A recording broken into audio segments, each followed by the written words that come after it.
ST महामंडळाच्या buses दुरावस्थेचा प्रश्न कायम निर्माण होतोय। जुन्या बसेस, अपुरा ताफा आणि महामंडळाच्या आर्थिक स्थितीवरून नेहमी प्रश्न विचारले जातात। अशातच एक व्हिडिओ व्हायरल होत आहे। या व्हिडिओमध्ये अक्कलकोट मार्गावर एका एसटी बसला आग लागल्याचं दिसतंय। हा व्हिडिओ पाहून कोणालाही धक्का बसेल।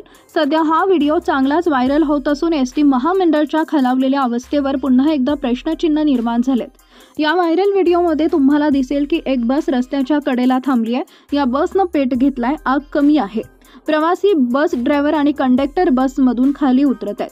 अग्निशामक सिलेंडरच्या मदतीने आग विझवण्याचा प्रयत्न करत आहेत। हा व्हिडिओ पाहून कोणालाही धक्का बसेल। वेळेत सतर्कता दाखवल्यामुळे मोठी दुर्घटना टाळता आली। या बसचा नंबर MH20BL4215 असा आहे।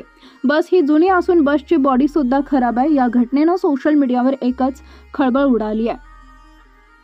महामंडळ या इंस्टाग्राम अकाउंटवरून हा व्हिडिओ शेअर करण्यात आलेला आहे। या व्हिडिओवर अनेक युजर्सनी प्रतिक्रिया दिल्यात। एका युजरने लिहिलंय, कुर्डुवाडी आगारमधल्या बसेस सगळ्या भंगार झाल्या, प्रशासनानं लवकर काहीतरी करावं। तर एका युजरने लिहिलंय, मी काल तिथून जात होतो, बस पूर्णपणे जळून खाक झाली आहे।